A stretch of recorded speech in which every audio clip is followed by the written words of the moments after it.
Ladies and gentlemen, please stand and welcome the United States Secretary of the Treasury, Janet L. Yellen.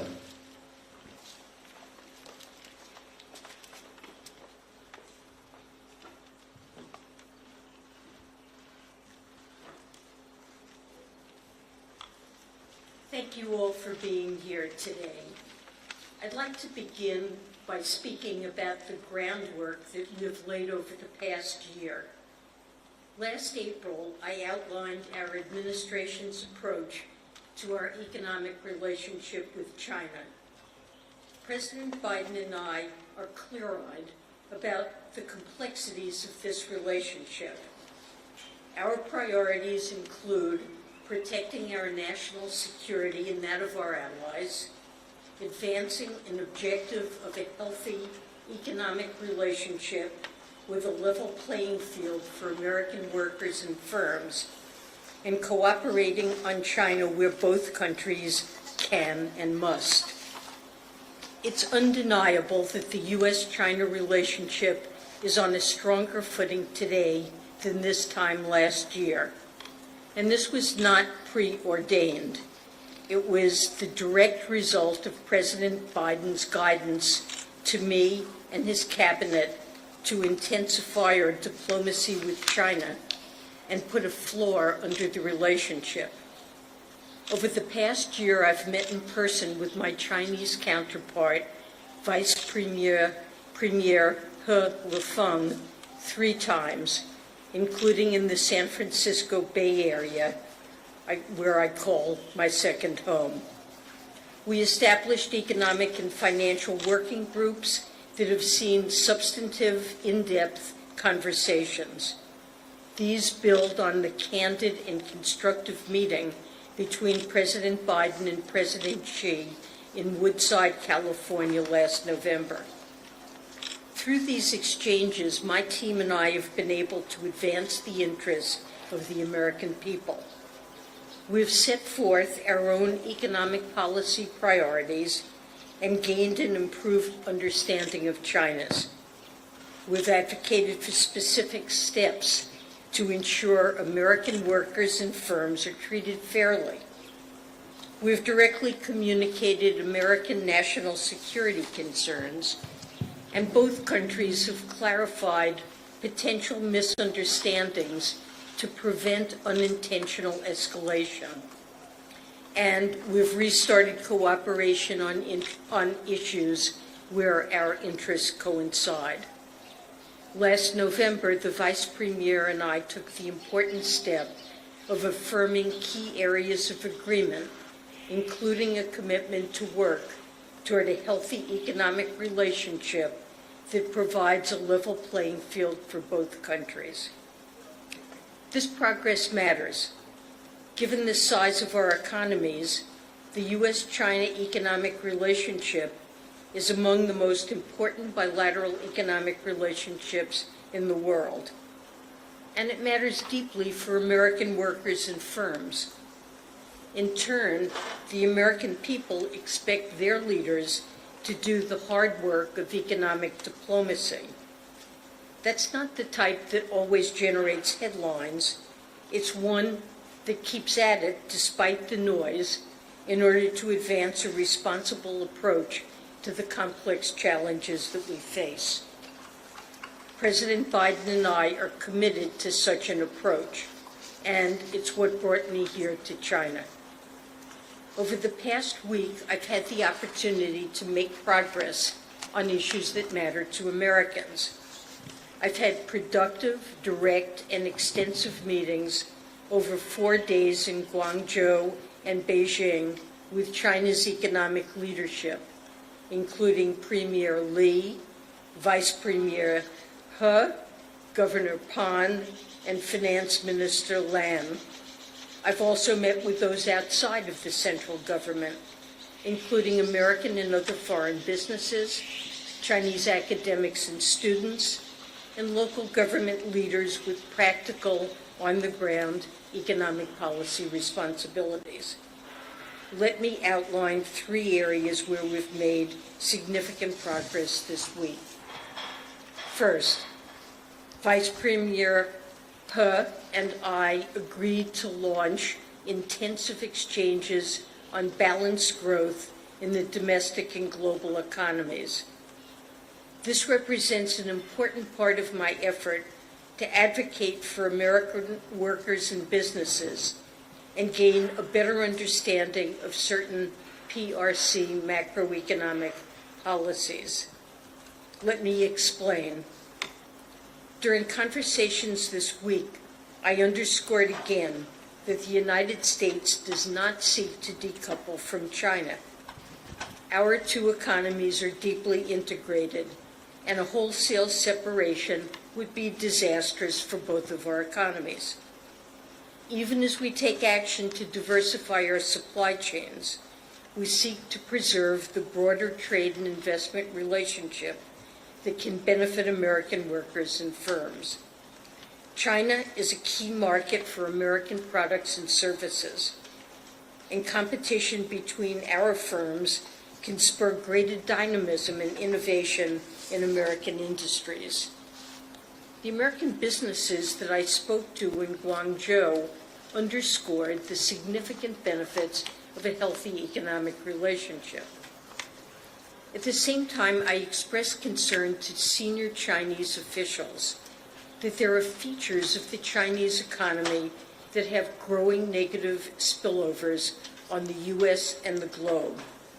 I am particularly worried about how China's enduring macroeconomic imbalances, namely its weak household consumption and business overinvestment, aggravated by large-scale government support in specific industrial sectors, will lead to significant risk to workers and businesses in the United States and the rest of the world. China has long had excess savings, but investment in the real estate sector and government-funded infrastructure had absorbed much of it. Now, we're seeing an increase in business investment in a number of new industries targeted by the PRC's industrial policy, and that includes electric vehicles, lithium-ion batteries, and solar. China is now simply too large for the rest of the world to absorb this enormous capacity. Actions taken by the PRC today can shift world prices. And when the global market is flooded by artificially cheap Chinese products, the viability of American and other foreign firms is put into question. And we've seen this story before. Over a decade ago, massive PRC government support led to below-cost Chinese steel that flooded the global market and decimated industries across the world and in the United States. I've made clear that President Biden and I will not accept that reality again. I know that these serious concerns are shared by our allies and partners from advanced economies to emerging markets. China's excess capacity is built up over a significant amount of time, and our concerns will not be resolved in a week or a month. But the exchanges that we announced during this trip will provide a dedicated structure for us to raise our concerns about China's imbalances and overcapacity among a wide range of other topics in a detailed and targeted manner. We intend to underscore the need for a shift in policy by China during these talks, building on the over 2 hours I spent on this topic with the Vice Premier last week. This is part of our effort to advocate for American industries and prevent the significant economic disruptions we've seen in the past. It's important to note that I firmly believe that addressing these imbalances in an appropriate way will not only be good for the U.S. and the world, it will also be good for China's long-term productivity and growth. Importantly, we have and will continue to emphasize that our concern about overcapacity is not animated by anti-China sentiment or a desire to decouple. Rather, it's driven by a desire to prevent global economic dislocation and move toward a healthy economic relationship with China. Second, I was pleased to announce that we're expanding cooperation with China in our shared work against illicit finance. At home, President Biden and I have taken major steps to prevent illicit actors from exploiting the U.S. financial system and to hold them accountable when they do. But the United States cannot do it alone. Weaknesses in financial regulatory regimes abroad, in China and other countries around the world, also provide an avenue for financing for criminal organizations, human traffickers, drug traffickers, fraudsters, and other malicious actors that can harm Americans and our national security. From now on, a new joint Treasury PBOC cooperation and exchange on anti-money laundering, established during this trip, will enable our countries to share best practices and information to clamp down on loopholes in our respective financial systems. I've asked my team to begin these meetings very soon, and we look forward to reporting on our progress. I'm also pleased that illicit finance is a critical component of Treasury's work with the PBOC as part of the U.S. PRC Counter-Narcotics Working Group. Exchanging information on money laundering as it relates to trafficking of fentanyl and other illicit synthetic drugs can help us disrupt the flow of illicit narcotics, precursor chemicals, and equipment. The opioid epidemic is a crisis that affects every community in the United States, large or small, with more than 150 Americans dying each day. Treasury is committed to using all of our tools, including international cooperation, to counter this threat. Third, we're announcing that we will continue a series of financial technical exchanges between the United States and China.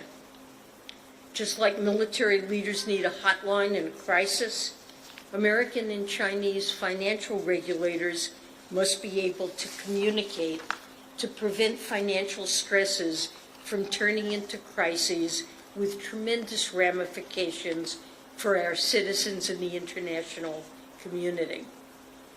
Over the past few months, we've hosted several exercises with China, including on how we would coordinate if there were to be a failure of a large bank in either of our countries. I'm pleased that we will hold upcoming exchanges on operational resilience in the financial sector and on financial stability implications from the insurance sector's exposure to climate risks. These are the types of discussions that we have with other major economies. Since we know a financial issue in a foreign country can quickly cascade to ours, and I'm glad we're doing the same with China.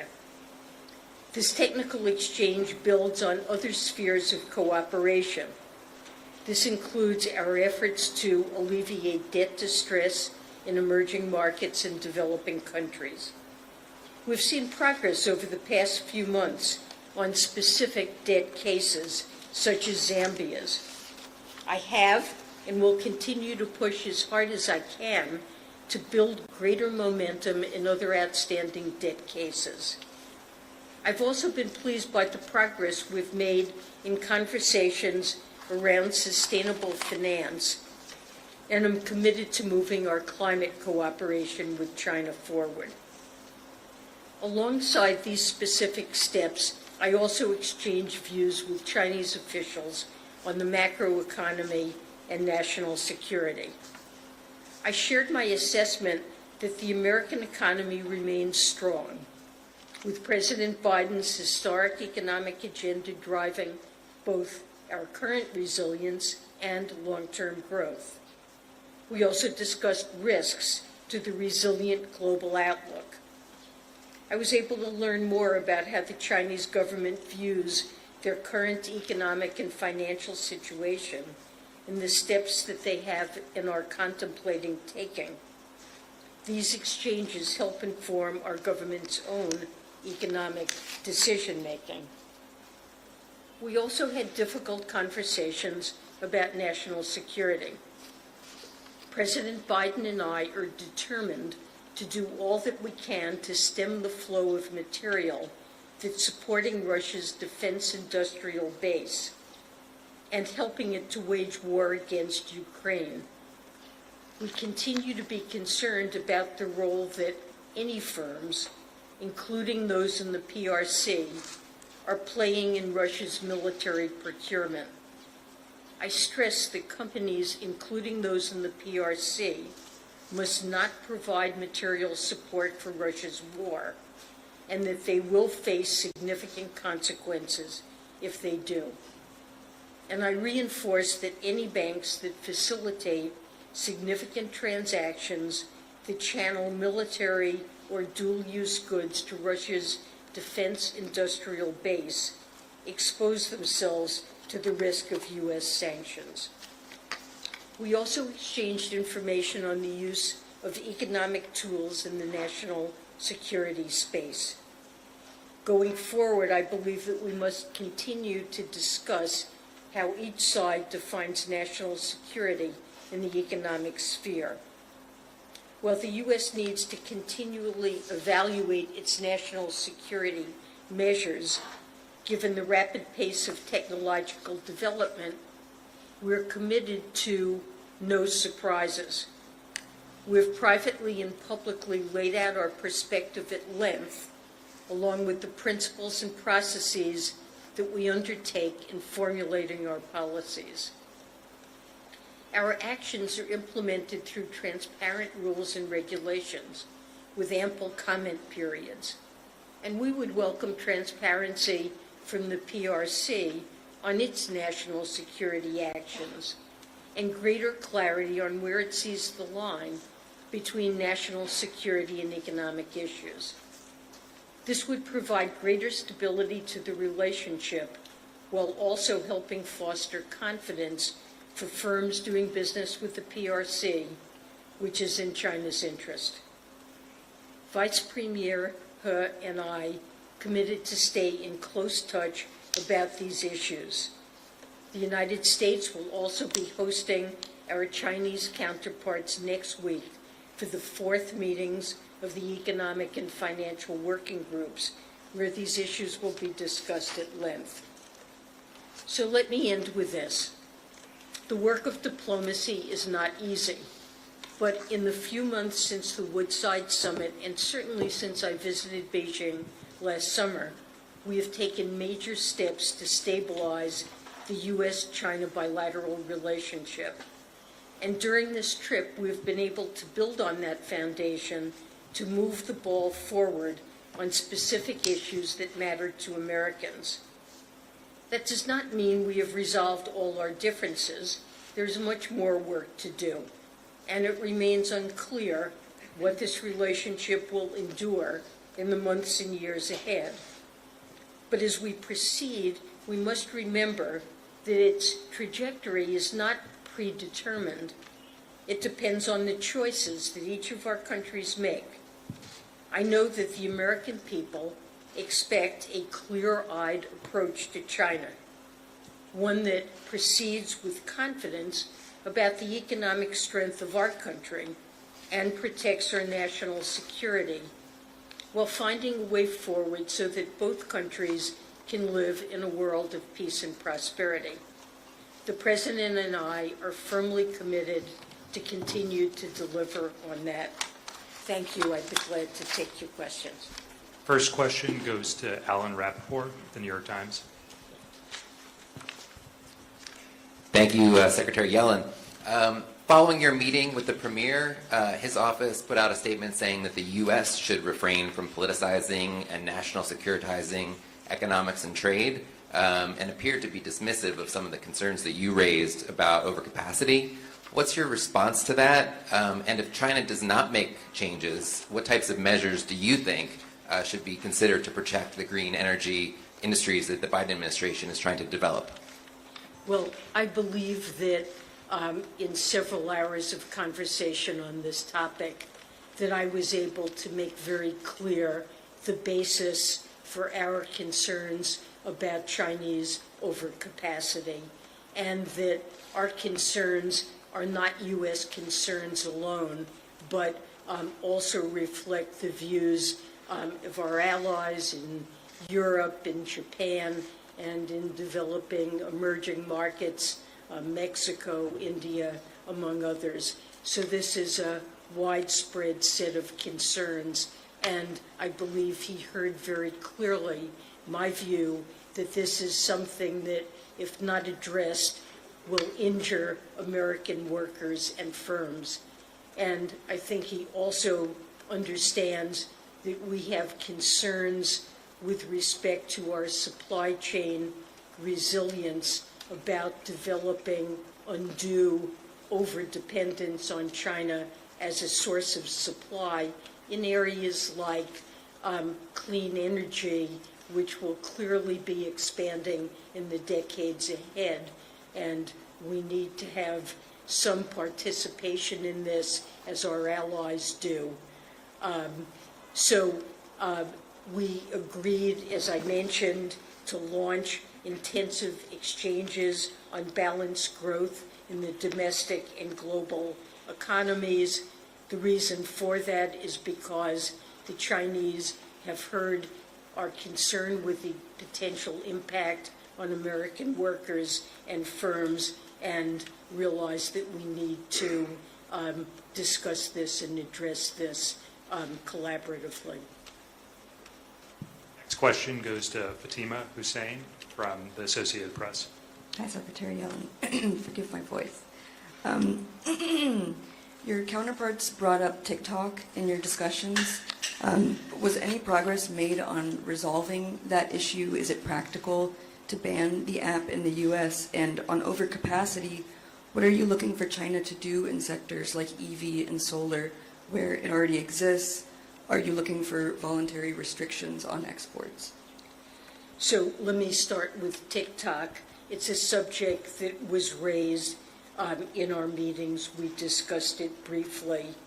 The president has made clear there's a bill in the House that, if passed, he indicated he would sign. And I am certainly supportive of efforts by our administration to address national security issues that relate to sensitive personal data. So our concern here has to do with sensitive personal data and protecting it. This is a legitimate concern. It's a concern that China, for its part, also is concerned about. Many U.S. social apps are not allowed to operate in China. We would like to find a way forward. Of course, this is important to the Chinese. The president made clear he would sign the House legislation. Sorry, there was a second. On overcapacity, whether EV, battery, solar, anything that already exists, whether you're looking for voluntary export restrictions? Well, I don't have anything specific to say here. This is a problem that has developed over many years. I think, importantly, it reflects Chinese policies that place great priority on these sectors, channel support to them, enable them to continue operating even when prices drop to very low levels due to overcapacity, and their firms don't exit the market. Instead, it's potentially our firms that have to do so. I think some changes in policy, as I mentioned, on the Chinese side are necessary and appropriate, and these are matters that we will begin discussing as early as next week when the Economic Working Group convenes again. Next question will go to Courtney Brown with Axios. Thanks for taking our question, Secretary Yellen. I wanted to follow up on what Alan asked. You mentioned in your opening remarks that the Biden administration won't accept the reality of what happened over a decade ago with the first China shock. So how far is the Biden administration willing to go to prevent that from becoming a reality? What are some of the specific actions that you could take? Well, I don't want to get ahead of where we are on this, but I did last week visit a firm in Atlanta called Suniva that was a dynamic and technologically advanced producer of solar cells in the early 2000s. This was a time when China ramped up its capacity to produce solar panels enormously. Prices plummeted, and in 2017, the firm finally had losses that were so steep it went out of business. It went bankrupt. And one of the goals of the Inflation Reduction Act, of course, that's a key goal is to reduce emissions to address climate change, but also it's intended to bolster our supply chains and create some capacity in the United States to produce these critical clean energy products. And there are a series of supports there and restrictions that have enabled this firm to feel it now has the potential to operate profitably. But we recognize that continued investment in capacity in these areas in China that outstrips growing global demand really could again threaten a company like this. And I would simply say that the impact of that, you mentioned the first China shock. That was something that happened in the years after China joined the World Trade Organization. Its production of many manufactured goods ramped up dramatically, and there was tremendous loss in jobs, maybe up to 2 million jobs in the United States, that really led to the hollowing out of industrial production in many parts of the country and had a very negative impact on American workers. I don't believe President Biden, this is something he's very focused on, wanting to reverse these adverse effects that American workers have seen, and I simply would say it would not be acceptable to the United States, to President Biden, to allow this to happen again. Exactly what the right tools are, I don't want to get ahead of where we are, but I believe that it's critical that our Chinese counterparts understand the importance that we place on addressing this, and I believe they have tools that they can use to ease this problem.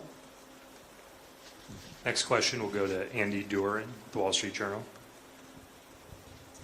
Hi, Secretary Yellen. You mentioned the recent stability in U.S.-China ties that some of this recent diplomacy has helped achieve. I'm wondering if this overcapacity issue does kind of become the worst-case scenario and a repeat of the first China shock, as you mentioned. I mean, is that something that you think has the potential to destabilize this recent momentum? I mean, is this central to kind of the future of the bilateral relationship, whether this issue can be resolved successfully? Well, it is a critical issue, and it is one that could have an adverse impact on American workers and firms if we don't find a solution. So I believe we have a commitment with the Chinese to try to work cooperatively to understand the economic concerns that each of us has. And this is a very important concern of ours. I think my job here is to make sure I've explained this very thoroughly and presented this concern at the highest levels of Chinese leadership so that they understand the importance that we attach to this. I do not want to see the U.S. economic relationship or overall relationship with China deteriorate and fray. And I believe the Chinese are undertaking these consultations and ongoing exchanges because they share a similar desire to stabilize our relationship, that we both see the benefits of a strong trade and investment relationships. As I said, there are gains to us from being able to sell into a huge Chinese market. For many American firms, it supports many jobs, and the Chinese gain similar benefits. We have a deep relationship in terms of trade and investment, and I think neither side would wish to see this relationship really to decouple. So we're working together honestly in good faith to have frank and candid discussions and to find a way forward that is constructive. Next question will go to Mark Stewart, CNN. Good afternoon, Secretary Yellen. I want to continue the conversation about the current business environment. Whether it be TikTok or EVs, there is a lot of suspicion from Washington, from Wall Street, and from Main Street toward Chinese firms. Having made yet another trip now to China, I'm wondering, is this skepticism warranted? And how will you know if a threshold has been reached, a new level of comfort for American firms to feel encouraged to do business here in China? So we have talked with American firms and made an effort to understand their concerns. And to some extent, I think their concerns reflect Chinese actions that worry them, like actions that have been taken against certain consulting firms working with American businesses, or more recently, a decision not to allow Intel or AMD chips. And American firms are unclear exactly what kinds of steps China might take in the future. And I've tried in our conversations to make clear that this is a reason for caution on the part of American firms about doing business here. That said, there are many American firms with deep and long involvement in China that continue to do very profitable businesses that they're very committed to here. So I wouldn't overemphasize this problem, but I think on each side we need to be as transparent as we can about our national security concerns and how the actions we take relate to resolving those concerns. That's often what the Chinese say, is that this reflects a national security concern.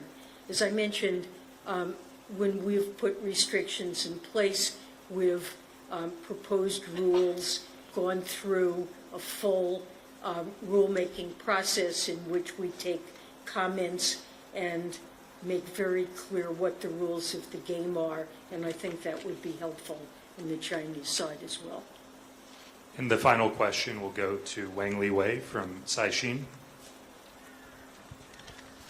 Hi, Secretary Yellen. I studied econ in Columbia. Very much share your concern of the overcapacity issue on China and beyond. I also want to, in keeping with your spirit of being constructive for this trip, in the short term, from what I talked to some former Chinese senior officials, solution from supply side is relatively limited on this overcapacity issue because it is tied to China's development model where local governments is very active. And at this stage, where the economy is already weak, local governments wouldn't want company to go bankrupt, as you just mentioned, fearing layoff and potential social stability issues. So do you get some inkling from your discussion with Chinese policymakers on what could be done in the short to medium term, or perhaps what you raised in terms of solutions, as you are a top macroeconomist? Well, there's supply and then there's also demand. And so we've had conversations with our Chinese counterparts about the demand side of the equation and the fact that China's saving rate is among the highest in the world, and even at this advanced stage of development remains close to 45%. The flip side of a very high saving rate is that consumer spending as a share of GDP is quite low in China relative to other countries at this level of income. And so one possible approach would be to boost demand and to see a larger share of GDP accrue to households to bolster their income, or to, for example, bolster retirement security, the ability to afford education for one's children, and so forth, which are motives for very high saving, and call that rebalancing. And this is a matter that we have discussed over more than a decade in China, and I too have talked to many officials and members of the academic community who think that that needs to be part of the solution. If consumer spending were higher as a share of GDP, there would be less need to have such large investment going into building supply. That concludes today's press conference. Thank you all for joining us.